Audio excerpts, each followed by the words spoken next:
My fellow fighters and the people of the world, I would like to do this since I never got a chance to do it.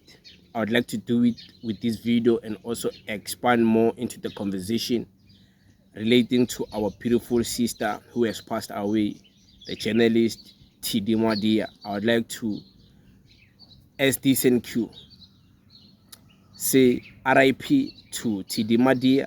May her soul rest in peace. May her family have some bravery to bury her with dignity, with respect. May the family grieve in peace, grieve with proper due processes of whatever culture the family of Tshidi Madia is part of. May God watch over her soul in the afterlife. Hopefully, she's heading to heaven. May her soul rest in peace. Shout out to the CIC also for saying his piece. Guys, listen to this. Tshidi was a very good journalist, seasoned one, fearless in character, and had to ask the relevant questions, uncomfortable questions. And those of us who grew up with her, we came to understand his style of engagement. It's a big, big, big loss to the journalist family. It's a big loss to her family. And we believe that she has produced more who looked up to her and who are prepared to continue the journey. May her soul rest in perfect, permanent peace. Yeah, man, we've all witnessed the relationship between the CIC and Tshidi Madia. It's all in the public. There's interviews. Tshidi Madia has been mentioned plenty of times by the CIC, mentioning her name in press conferences, in EFF rallies, joking around with her. There's nobody who can ever say that these two people had a beef. But one thing anybody can say, including myself, is that these two people, they made the politics of the EFF in relation to the journalist more interesting. There is no any other journalist who have been so consistent in challenging the EFF with robust questions than Tshidi Madia. Would be lying if we said otherwise. She's been the only consistent one who has always been in the neck of the CIC with robust, very challenging, very important questions that people want to know. She's been the one asking them, not in a very cheesy way, asking some questions into Zizazi. Deep questions. Of course, also she has also done something which I think over time she never became proud of. She was part of the people who searched the CIC. She forced the CIC to take out his past so she can look into his past if the CIC is really engaged in some corruption, if he has slips or cards of certain corruption. But we forgive her for that, you know. Once someone dies, certain sins get forgiven. Of course, it's not my duty, it's God's duty. But me, I never hated Tshidi Madia. I still don't hate her, of course, in her death. I never hated her. I liked the way she challenged the EFF. I liked the way she did her journalism. And I liked the way she defended South Africa. And when she was selected to be one of the journalists who went there to America during the Trump and Elon Musk white genocide nonsensical things, the way she represented South Africa and defended South Africa, I liked that. And there's a video of that that is in my channel and is there for people to watch. And I like how she conducted herself out there in America. Her journalism work is out there, the videos are there, her with the EFF, everything is there. And her last, of course, legendary interview that made viral views, viral clips, everyone was talking about. Fortunately, it was with the man I'm making this video about. It was with the CIC. Her last legendary interview was with Julius Malema.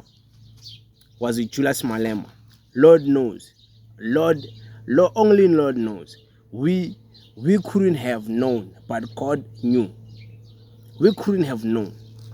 Who else was gonna give the CIC such a challenging time in an interview like Tshidi Madia, the way she did on her last interview?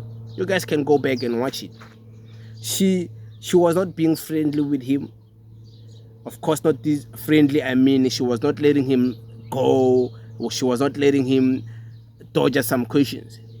She was pressuring him to answer the questions. Of course, many people, because of plenty of things, plenty of ways she conducted her journalism, many people have different views compared to mine. But there's not much negativity I can say about her. She did her job. We all know she loved her job. She made sure she pulled up to important interviews, important ceremonies where she was invited by the EFF. She made sure she was there.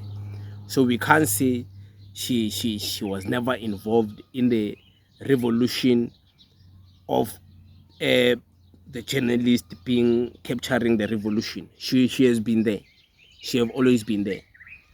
She interviewed even the legendary President Jacob Zuma. She interviewed a lot of people, of course, given an opportunity by EWN, and of course by also given an opportunity by us, the public, to listen to her and to watch her conduct certain interviews. Her English was wonderful. Everybody knows she speaks. You can't speak English like Tshidi Madia. You can try all you want. You will never do it. She was the best in it. And of course, there's people with many conspiracies because of a previous tweet about COVID-19 and these things of jabs, these vaccines. She was so much pro-vaccination.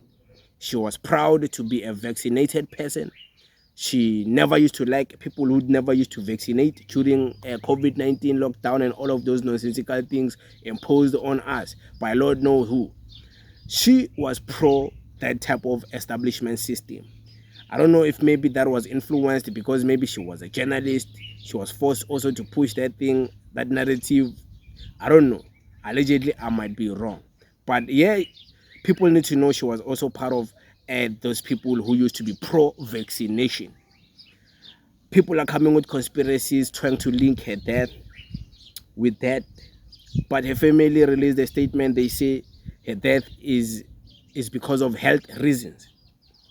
Health reasons, we know Tshidi Madia, she had a very big body. Those who know will tell you she was obese. Some will just limit it and say she was fat. But we all know, without trying to be disrespectful, she was obese. And obesity comes with a lot of consequences. I don't know what type of disease she was diagnosed with. I don't know if maybe her death and the disease or maybe illnesses was linked with obesity. But I'm sure it was. I'm not sure. The one I can't confirm, the one I don't even want to entertain is the one of vaccines. The vaccines had something to do with her death. I don't want to be part of that. I don't know. But yeah, man, may her soul rest in peace. I think she will be buried tomorrow on a Thursday. Her family will be burying her tomorrow on a Thursday. Last time I checked, I'm not sure. But yeah, man, she will be missed, you know. She will be missed. Yeah, man. Shout out to the CIC also for giving this beautiful message towards her. We all know what the CIC felt about Tshidi Madia. We have all witnessed their relationship. It was a love and hate relationship between these two people. But it was never toxic, but it was love and hate. But yeah, man, it is what it is. We thank you very much, guys. Danko.